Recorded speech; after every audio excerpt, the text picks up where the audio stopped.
In this video, I'm gonna teach you how to play Attack on Titan Revolution controls. It's a very easy process, so make sure to follow along. In this video, I'm gonna teach you how to find and play Attack on Titan Revolution and how to set up the controls for any platform. So I am doing this video on PC, but you can also follow along on a console. As you can see, before you join the experience, on the description, you will be able to find all of the controls. So of course, if you are playing on mobile, you will be using the touch screen, but if you are playing using a controller, or a keyboard and mouse, you will have to press certain buttons. So as you can see, for example, hooks is Q and E, boost is space, reload is R, slash M1, so you click left on your mouse, swerves with WASD, and more controls in the in-game settings. So what I recommend is that you go ahead and you join the experience. When you join the experience, you will be able to choose from any of the character slots that you have available, and as the description suggested, you will be able to go over to the in-game settings.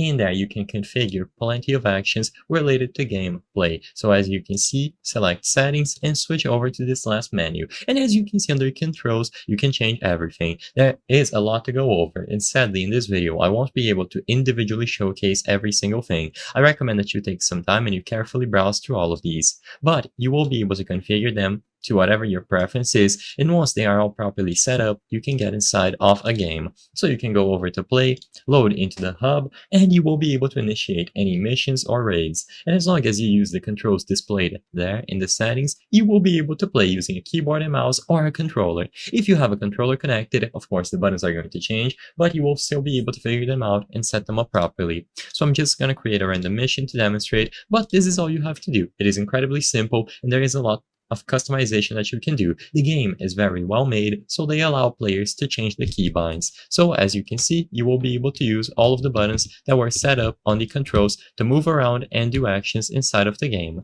I hope I was able to help you on how to play Attack on Titan Revolution controls. If this video helped you, please be sure to leave a like and subscribe for more very easy tips. Thank you for watching.